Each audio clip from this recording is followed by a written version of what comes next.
One thing I could never be accused of is looking cool, but I've just been listening back to my playing here with what this video is going to be about, and I just conclude that it's so important and so crucial to guitar playing that we can't not talk about it. And I've had a couple buddies talk about it, so let's just jump straight in. This channel is supported by Truefire. Truefire is an online library of you can get the Truefire All Access Pass for as cheap as they ever do it, the $99 thing. So just jump and do that if you're looking for the best price that you can get Truefire All Access for.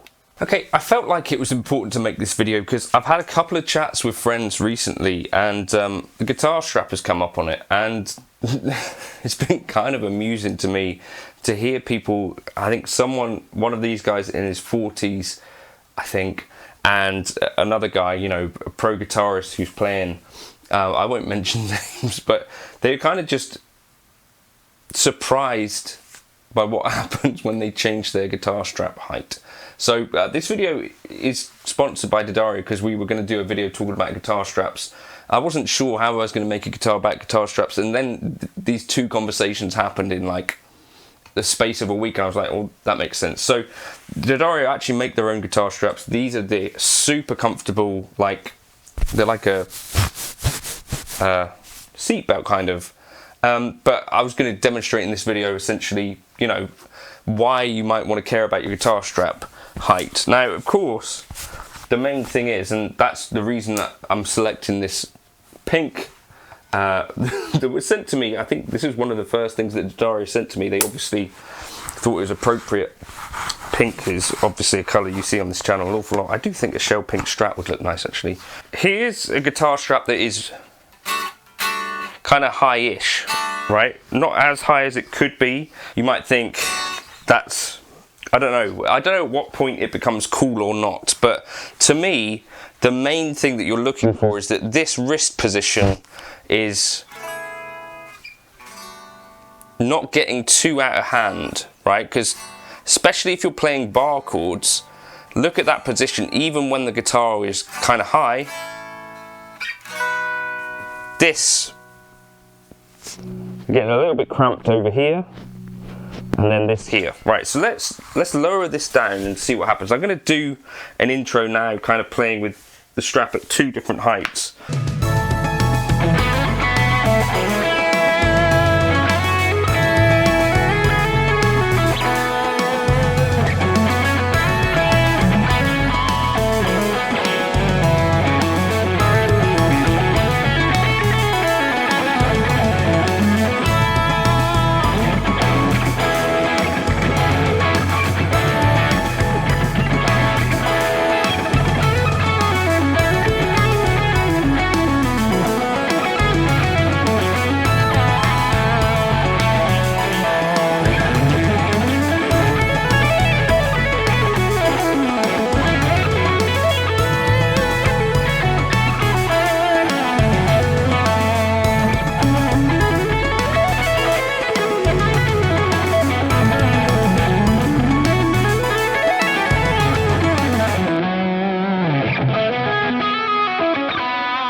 Real slog.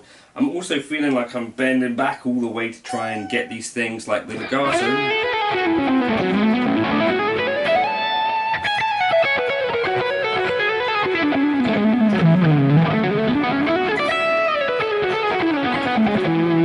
It's like, I don't know, I feel like a 50% worse guitarist than usual even. Right, let's bring this up higher. Not to mention also, like, are there long-term hand health issues that are going to be exacerbated by this kind of crazy low strap position? You know, maybe if Kurt Cobain had had a higher strap.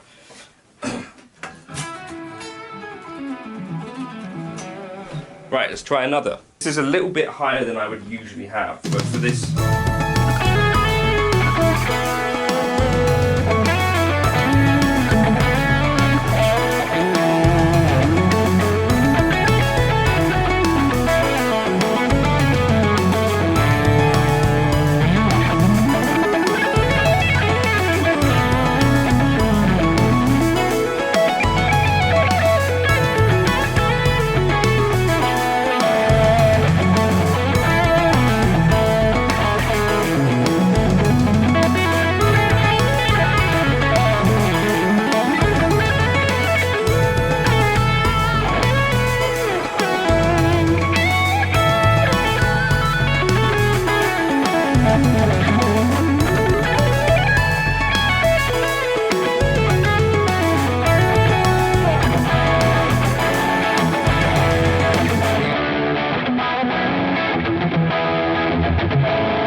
thing, we get a bit of the opposite happening where I'm higher here, where if you're a thumb over type of player, then this position is now going to be thumb over stuff a little bit maybe more awkward, and you're now pushing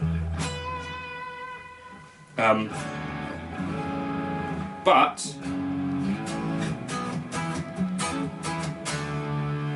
I was all the way down here, right, and my eyes aren't brilliant either, but I can now see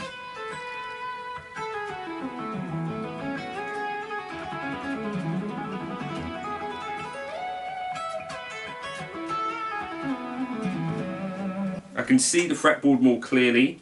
I feel pretty comfortable. It is a little bit higher for me, so it feels a little bit cramped. The higher you go, the more kind of on top of the guitar you start to feel. I think why we think this is cool is because this is what a lot of more iconic players do it. And this is not really even, this is like maybe low, like medium height.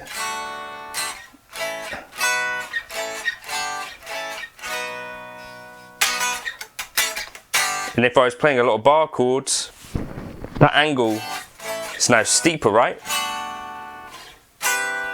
Now, what if we go all like full rock star mode, full slash?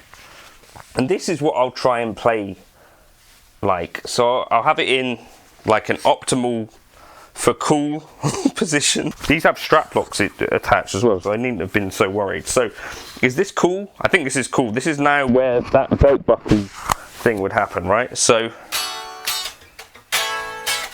if you're playing thumb over, by the way, like that wrist position is actually pretty good, whereas for me, so maybe that's how Mayer gets away with it. But now if you look at that,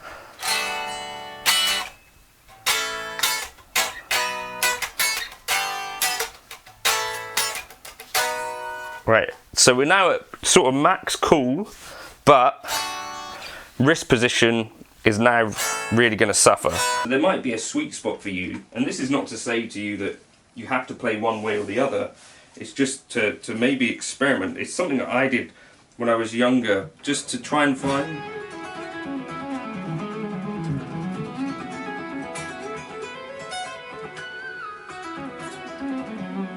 So that's still maybe a little bit higher than I would really go, but I think there is like this quite important trade-off between technique and style that maybe some of us are falling on the wrong side of, and then discovering, oh, maybe that's why my wrist was hurting. Do you know what I mean? So consider giving it a go. As I say, these D'Addario ones have strap locks on, which is quite nice.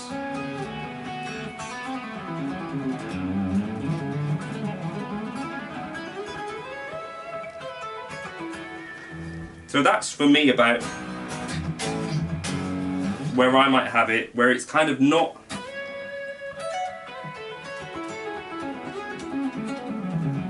on the scale of fusion to punk. We're like maybe halfway between, or maybe like a third, closer towards fusion. The further you go as well down, the more you get like a bit of neck dive, whereas with a higher neck strap position, you get less of that neck dive thing happening. Anyway, I thought that was quite a fun topic to talk about, that I was noticing, yeah, some of my friends having some issues with this, and so I was kind of like, let's just talk about that a bit. Also, D'Addario make a range of straps. In particular, they make the straps that have this join here, which is more designed for something which has the strap lock on the back. And so this is specifically designed to stop that sort of twisting aspect that sometimes happens with certain straps and certain guitar types. So if you're looking for a strap to do this sort of stuff, as I say, the thing I quite like about these D'Addario ones, in particular these ones, my wife actually bought me one of these for Christmas. Talk about a busman's holiday. We didn't actually go on a bus. But yeah, they've got these strap locks built in, so it's pretty comfy. I like a wider strap as well, so just in terms of general comfort, the wider the strap is, kind of less you feel the weight of the guitar. So if you've got a Les Paul or something like that, I guess it's kind of Les Paul players as well that tend to have this sort of lower thing going on, but I think it really does make a huge difference to how you play. So if you've been struggling and you're thinking, why can't I do this legato stuff, this might be kind of part of the reason. And also, you know, if you're doing a lot of bar chords, you know, like the guy from Green Day, is it Billy Joe Armstrong? Like, it's a lot of pretty intense stuff for your wrist, and I don't think a more natural wrist position is encouraged if you bring that strap higher up than the punk. So on the punk fusion continuum, let's move things up a little bit and see how we get on. I think it does improve your general posture as well, because like a Les Paul player slouched over, I think that's a kind of iconic image as well, and it's probably not great for the lumbar region. I don't know if you guys agree, but yeah, for me, the strap height is absolutely crucial to getting some of these things that I like in my playing cooking. Like, it's not really possible to play legato, particularly with a really low strap. I think Matthias Asato has managed to figure it out somehow, but it's just like the guitar is further away from you, so it's kind of harder to see depending on how your eyes work. The posture is different, maybe inferior depending on how you're playing. You know, in terms of wrist strain, I've got to imagine that the lower the guitar goes down and the more extreme these angles get, the harder it gets. As you're picking with this hand, it's like you're picking at the bottom here instead of like up here.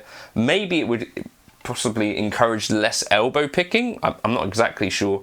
But in any case, the trade-offs for me are pretty obvious there. The lower you go down the guitar, the less in control of the guitar I feel.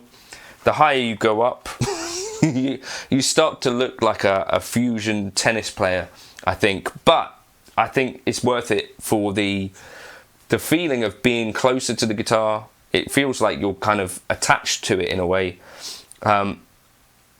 And more important than any of that is just like the playing. As soon as I dropped it down to like that sort of punk rock height, my playing was 100% more punk and not the good type.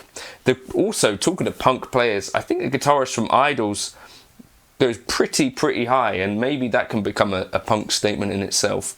I'd also love to hear from some of you guys, like maybe if you've made a discovery like that strap height really matters to you. Maybe you found that you can't play with a higher strap and you need it to be lower, like, because there's going to be, I'm sure we're all different people out there that have different experiences on that. Also, if there's any of you that have, you know, health reasons that a lower strap might be better, I'd love to hear them. But any kind of opinions that you have on this, feel free to share them. And who's your favourite guitarist? Did they play low? What is the most iconic guitar strap height? That's the question that we're all begging to hear. Cheers.